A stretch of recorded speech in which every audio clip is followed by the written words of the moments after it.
అందరికీ నమస్కారం. ఈ ప్రీ రిలీజ్ ఈవెంట్కి విచ్చేసిన అర్జున్ సన్ ఆఫ్ వైజయంతి సినిమాకు పనిచేసిన తోటి నటీనటులకు, సాంకేతిక నిపుణులకు, వివిధ మీడియా మాధ్యమం ద్వారా చూస్తున్న మా తెలుగు రాష్ట్ర ప్రేక్షకులకు, మేము ఈరోజు ఇక్కడ ఉన్నామంటే దానికి కారణమైన మా నందమూరి అభిమానులందరికీ పేరు పేరున నా ధన్యవాదాలు, నమస్కారాలు.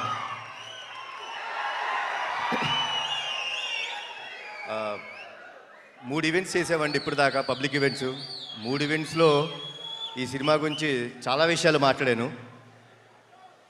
ఈరోజు నేను మాట్లాడటం కన్నా సక్సెస్ మీట్లో మాట్లాడదాం అనుకుంటున్నాను. ఏప్రిల్ 18 సినిమా రిలీజ్ అయిన తర్వాత సక్సెస్ మీట్లో నేను మాట్లాడతాను. దానికంటే ముందు ఒక చిన్న విషయం చెప్తానండి. మనం చాలా సినిమాలు చూస్తాం, మేము చాలా సినిమాలు నటిస్తాం. హిట్ అవుతుంది, ఫ్లాప్ అవుతుంది. మీరు హిట్ సినిమాలు, ఫ్లాప్ సినిమాలు చూస్తారు. అవి సినిమాలన్నీ అండి, సినిమా చూసిన తర్వాత మనం కిందకెళ్ళి గ్యారేజ్లో మన బైక్ స్టార్ట్ చేసుకున్న, కార్ స్టార్ట్ చేసుకున్న సినిమాని మర్చిపోతాం. కానీ చాలా అరుదుగా జీవితంలో నటులుగా మాకు కానీ ప్రేక్షకులుగా మీరు చూస్తుండి కొన్ని సినిమాలు ఇంటికి వెళ్ళిపోయేదాకా మీ మనసును హత్తుకొని ఉంటాయి. అలాంటి సినిమా మా అర్జున్ సన్ ఆఫ్ వైజయంతి.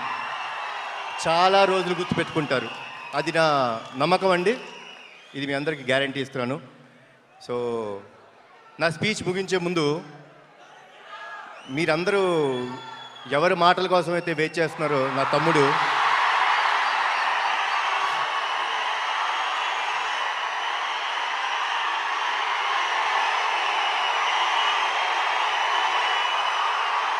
నేను తన మాటల కోసమే వెయిట్ చేస్తున్నాను. సో ఇప్పుడు తమ్ముడు మాట్లాడు. జోహార్ ఎన్టీఆర్, జోహార్ హరికృష్ణ, జై హింద్. నానా అలాగే సుమగారు మీరు ఇంట్రడక్షన్ ఇవ్వద్దు, తమ్ముడు వస్తారు. మీరు ఇంట్రడక్షన్ ఇవ్వక్కర్రా, తమ్ముడు వచ్చి మాట్లాడతారు.